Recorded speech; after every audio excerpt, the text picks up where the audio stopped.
सह्याद्री के पर्वतों के बीच जहाँ पहली बार संत ज्ञानेश्वर या हिंदी में कहूँ तो ज्ञानेश्वर ने गीता को ओवियों में पिरोया, वहीं से एक बोली जन्मी और बस लोगों के जुबान पर चढ़ गई। खेतों में गूंजती, मंदिरों में बहती एक भाषा जो खुद ब खुद लोगों की आत्मा बन गई, यानी कि मराठी। लेकिन आखिर मराठी की शुरुआत कहाँ हुई? मराठी की जब शुरुआत हुई तो सिर्फ एक बोली नहीं थी, भावना थी। मराठी भाषा की जड़ें जाती हैं महाराष्ट्र के प्राकृत तक, जो कि संस्कृत से निकली हुई लोक भाषा थी।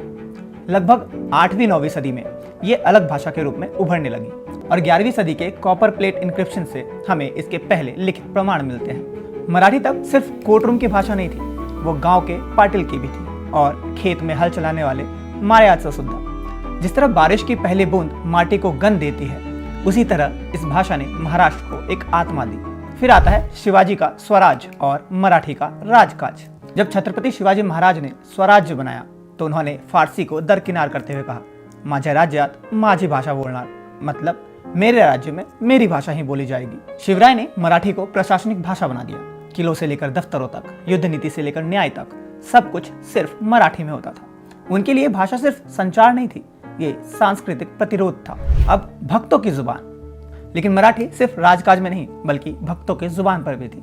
ज्ञानोबा, तुकाराम, एकनाथ की मराठी 13वीं से 17वीं सदी तक मराठी केवल शासकों की भाषा नहीं रही है, वो भक्तों की भी रही है। तुकाराम महाराज की अभंग, एकनाथ की भावार्थ रामायण और ज्ञानेश्वर मावली की ज्ञानेश्वरी, इन सब ने मराठी को सिर्फ पवित्र नहीं बल्कि प्राणवंत बना दिया है। फिर आया ब्रिटिश राज और नई लिपि की लड़ाई शुरू हो गई। ब्रिटिशों के समय में मराठी ने मोदी स्क्रिप्ट से देवनागरी स्क्रिप्ट तक यात्रा तय की। केसरी और द मराठा जैसे अखबारों ने मराठी को पत्रकारिता का शान बना दिया।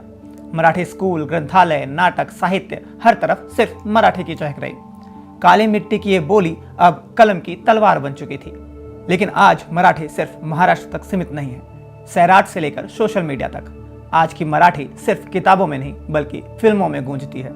सैराट, कोर्ट या नट सम्राट, OTT पर वेब सीरीज में भी हर जगह आपको मराठी एक्सेंट दिख जाएगा और इंस्टाग्राम पर कविताएं, रील्स और फनी एक्सेंट वीडियोस, हर जगह मराठी ने अपने रूप कई बार बदले हैं, पर आत्मा हमेशा से वही रही है। तू आहेस ना म्हणून मी आहे, यानी तुम हो इसलिए मैं हूँ। ये सिर्फ एक डायलॉग नहीं है, मराठी भावना है। पर यह भाषा अब राजनीति की लाठी बन चुकी है। जुलाई 2025 महाराष्ट्र सरकार का GR आता है।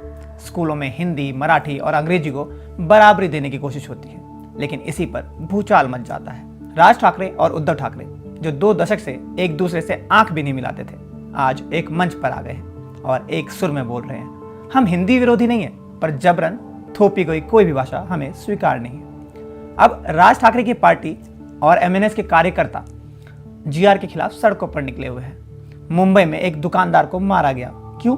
क्योंकि उसने मराठी में बात नहीं की। पुणे में एक युवक को सोशल मीडिया पर जोक करने के लिए पीटा गया।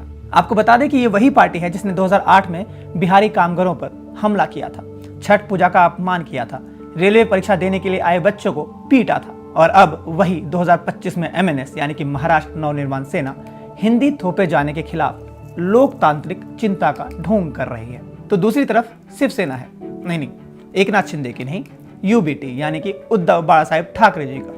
और आपको शायद पता ना हो, बट उनका खुद का एक उत्तर भारतीय विंग भी है। जी हाँ, उद्धव ठाकरे की शिवसेना आज उत्तर भारतीयों का एक अलग स्पेशल विंग चलाती है, तेजस्वी यादव की तारीफ करती है, मुंबई में उत्तर भारतीयों के लिए सम्मेलन कराती है। तो सवाल यह है कि जब आपको वोट चाहिए होता है तो हिंदी भाषी बहुत प्यारे लगते हैं, और जब अस्मिता बेचनी हो तो वही लोग घुसपैठिए हो जाते हैं। क्या मराठी सिर्फ एक भाषा है? नहीं, वो संस्कार है। मराठी वो जुबान है जिसमें हम आई नहीं कहते, हम आई ग कहते हैं। माँ को भी प्यार से बुलाते हैं।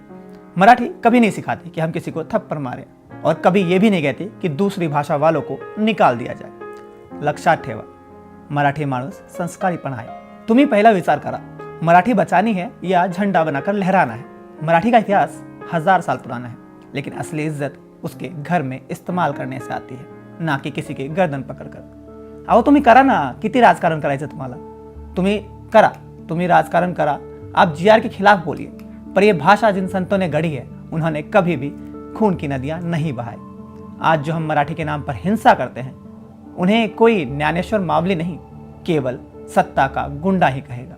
आखरी में बस यही कहना चाहूँगा, माझा मराठी माझा अभिमान आहे, पण त्यात कोणाचा अपमान नको। जिनको समझ नहीं आया उनके लिए हिंदी में दोहरा देता हूँ, मेरी भाषा मेरा गर्व है, पर उससे किसी का अपमान नहीं होना चाहिए।